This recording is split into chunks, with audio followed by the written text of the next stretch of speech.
Wander Middle-earth in the Lore of the Rings podcast, where we wander the world of J.R.R. Tolkien. In the Lore of the Rings podcast, we explore the inspiring tales and rich mythology of Tolkien's Lord of the Rings legendarium, and connect it to the movies and the new Rings of Power series, available on Apple Podcasts, Spotify, Google Podcasts, and more.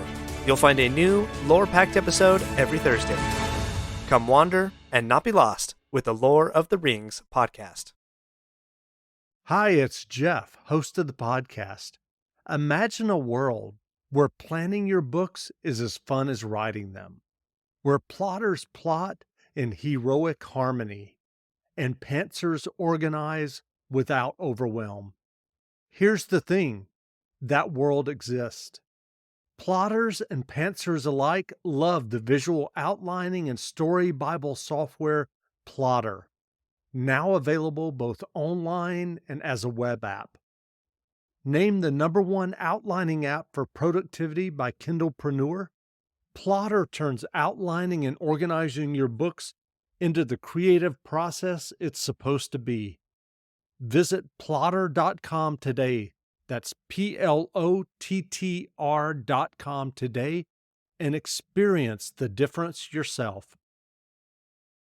Welcome back to the Reading and Writing Podcast. My guest today is Michael Mayo, author of the new novel, Welcome to Jimmy's Place. Publishers Weekly wrote about one of Mayo's earlier novels. Mayo persuasively portrays such real-life mobsters as Meyer Lansky and Lucky Luciano in a tale sure to appeal to fans of Max Allan Collins' gangster historicals. Michael, welcome to the podcast. Thank you very much. I'm glad to be here. Absolutely. Well, if someone listening hasn't yet heard about your novel, Welcome to Jimmy's Place, how would you describe the novel? It is historical fiction, very closely based on fact, and it's based on facts that most people don't know. It's set in the present of the novel is 1934.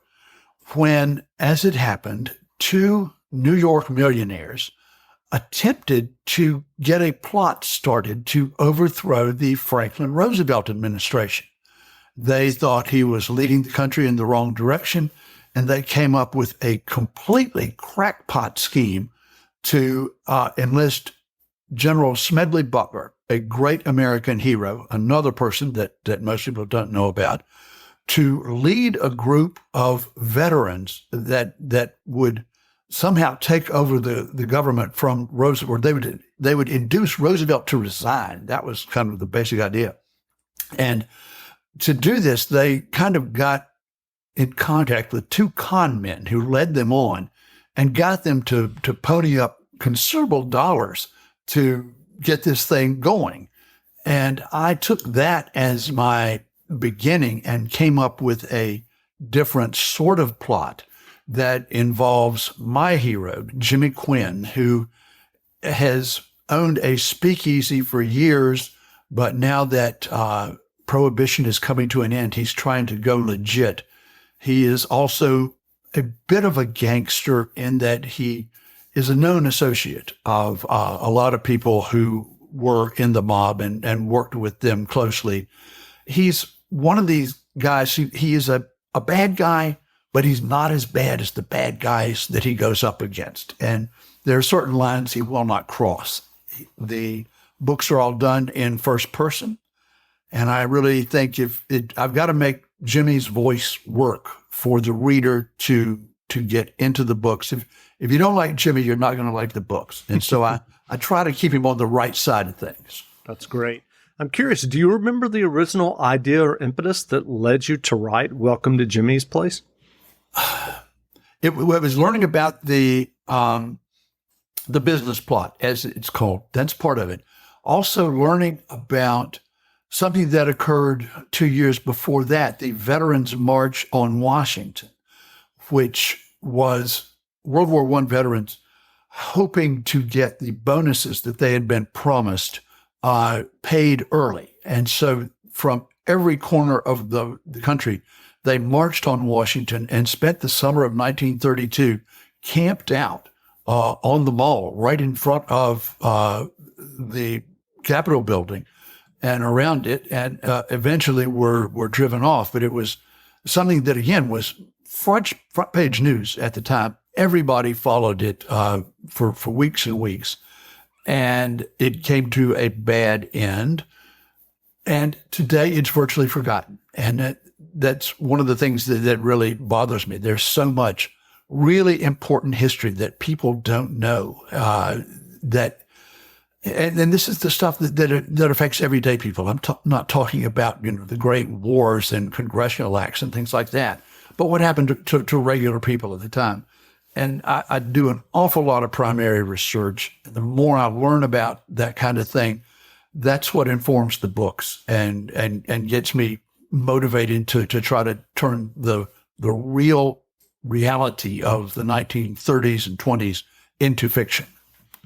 Well, it's interesting that you mentioned that. I mean, there's certainly, and I don't know, I mean, would you agree that there's echoes even now in 2022 from things that you're saying? I mean, people descending on Washington? I was a little bit prophetic, if I may do a little bragging on myself.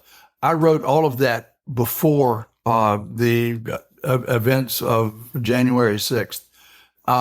And the veterans who came to Washington before, their purpose was nothing like that. Though there was one moment when they were all massed and had actually climbed the steps of the Capitol building and were ready to go inside and try to disrupt Congress, which was in session at the time. But a band started playing patriotic songs, and everyone stopped and sang along with the band. And then somebody said, "Go home," and they did. Well, I'm curious. You said you do a lot of research. What kind of research did you do as you were working and preparing to write the novel? I read for anyone who is writing about New York City. If you have an electronic subscription to the New York Times, you have access to every page of every paper they have ever published. And going back all the way to the very beginnings of it, you can read every story in there. You can find out what the weather was like on September 20th, 1932, what time the sun rose, when the ships arrived and left, which ships arrived and left. All of that is there. And it along with, which gangsters murdered each other, the things that we're all really interested in. And that is one of the primary things. The other thing that I use a lot is old books published then. Amazon is a terrific resource for finding used books. I use interlibrary loan at my public library to get a hold of the things that I can't find to buy. And I try to go as much to the original material as I can. That's great. Well, I know that you've written nonfiction books about movies and several movie and TV and DVD guides. I'm curious, what was your initial fiction writing journey that led you to writing and getting your first novel published? It was the fact that the internet absolutely killed the film book business. I had been doing several books for the Video Hound series. They do the big Video Hound movie guide. And I had done books on horror movies and war movies. And we decided, okay, this DVD business is coming up here. This is really going to be great. People are going to want to be buying DVDs and wanting to know about the movies that are available. And so we thought that we could come up with a book a year that would kind of cover every DVD that had been released that year and make salient comments about it. I had a staff of, I don't know, I guess 20 volunteer reviewers who helped me for just a pittance. They weren't paid very much. None of us were. And we managed to keep the book going for 3 years. But by then we realized, hey, all of the stuff that we're publishing here, coming out often a year late, has already been on so many websites that we are just wasting our time here. And then when I tried to, with my agent, pitch other film books that was the same thing we ran into. Everything that is happening that you want to write about is available somewhere for free. And at the very end of my writing about those books, I had been commissioned to do a book called American Murder, about the kind of, it's the intersection of great American crimes and their representation in popular art, movies, songs, books, all that. And that is what really got me jazzed about New York during Prohibition. So many great things were going on then. It was really kind of the birth of the 20th century, what we consider America today. And as you were just saying, there were so many echoes of what was going on in the present that I felt like that you could write about 1922 and it would kind of resonate with 2022. Not exactly that way, because I started before then, but there was so much fun stuff there. And at the time I lived in New Jersey.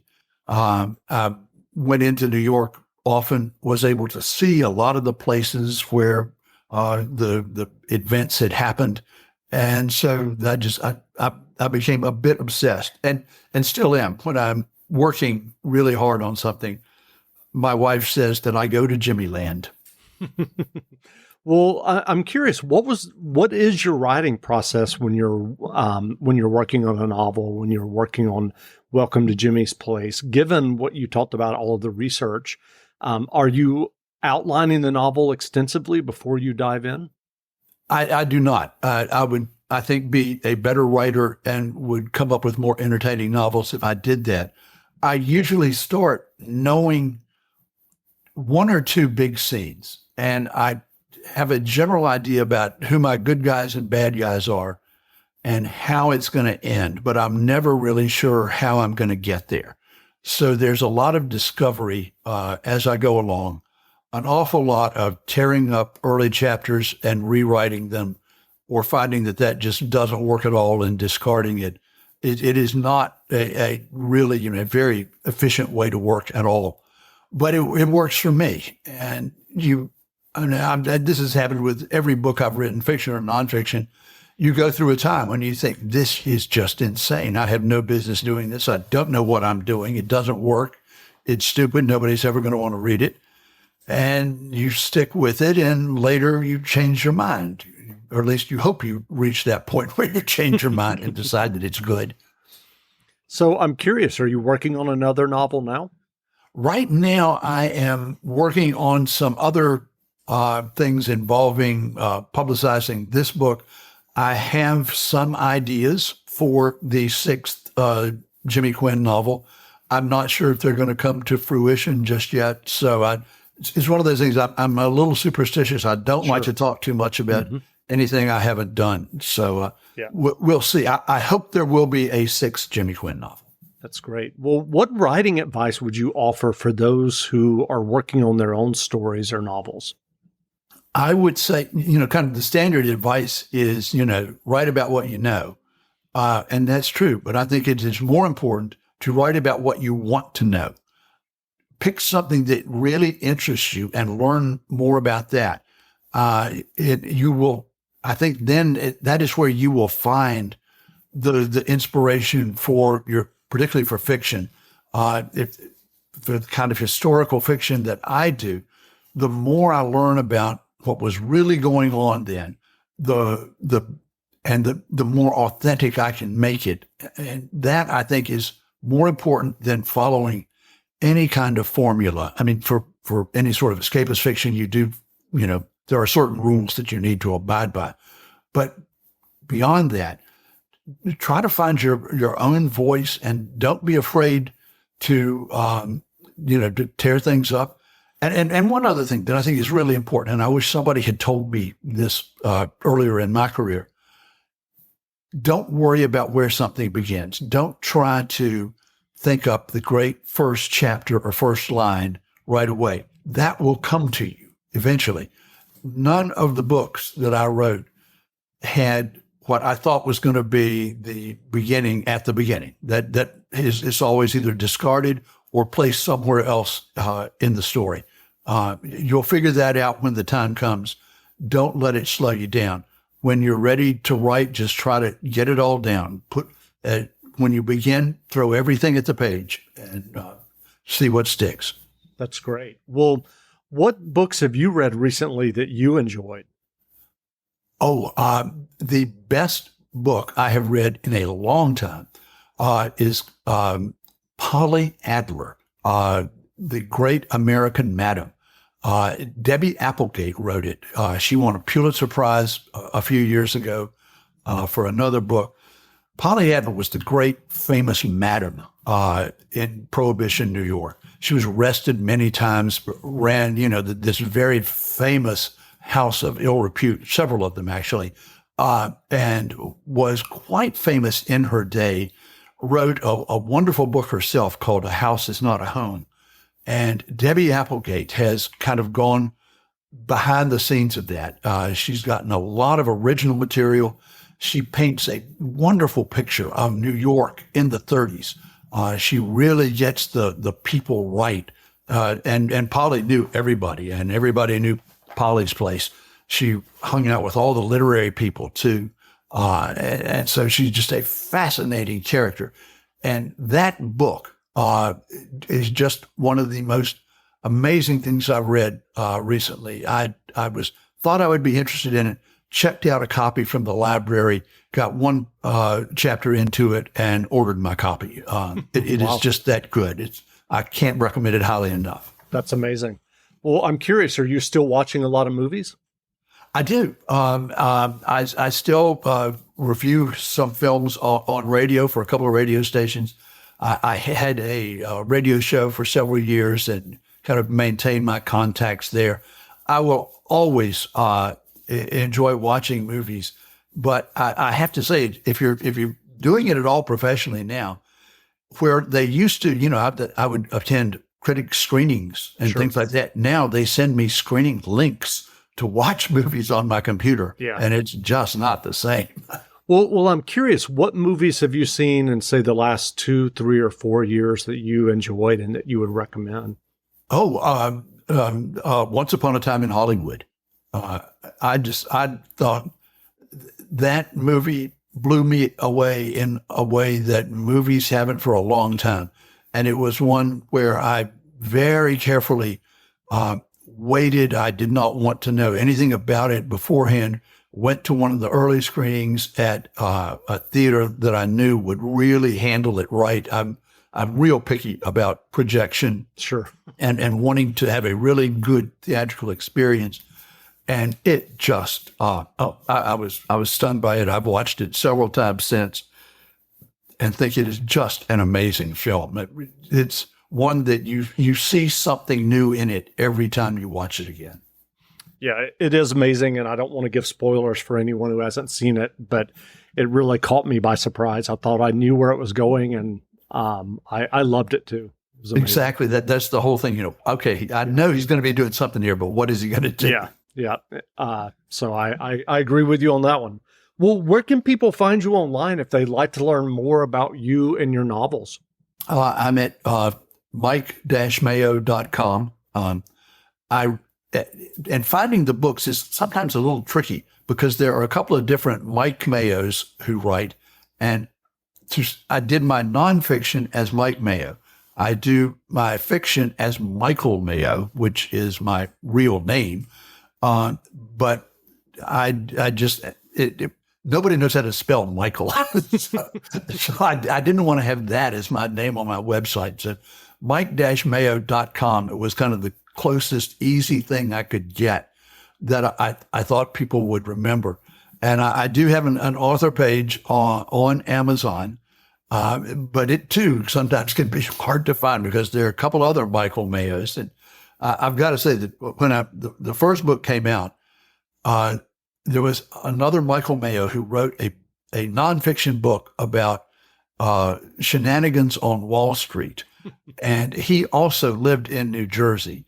And we got so much mail for each other. And I think he was really honked off at me for having the same name because my book came out just a little ahead of his. They have nothing to do with each other. Right. But he just really thought that, this is just wrong. We shouldn't be.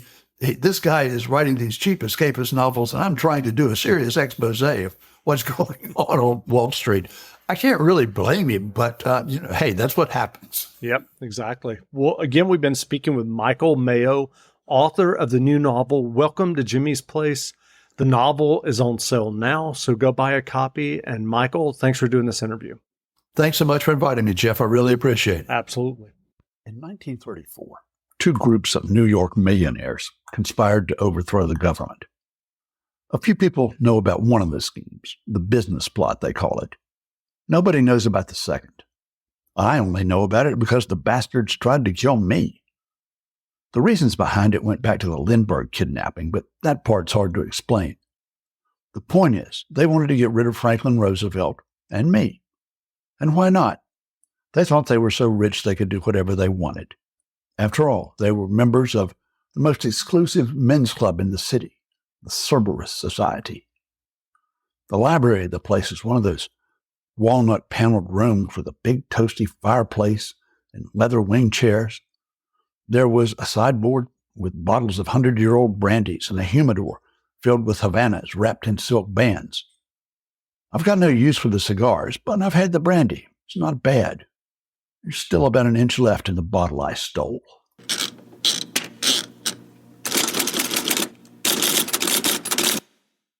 Academy Award nominee Carey Mulligan and Emmy nominee Zoe Kazan star in She Said as New York Times reporters Megan Twohey and Jodi Kantor, who together broke one of the most important stories in a generation. A story that shattered decades of silence around the subject of sexual assault in Hollywood and ignited a shift in American culture that continues to this day. The film co-stars Oscar nominee Patricia Clarkson, Emmy winner Andre Braugher, and Tony winner Jennifer Ehle, with Academy Award nominee Samantha Morton. She Said is in theaters now.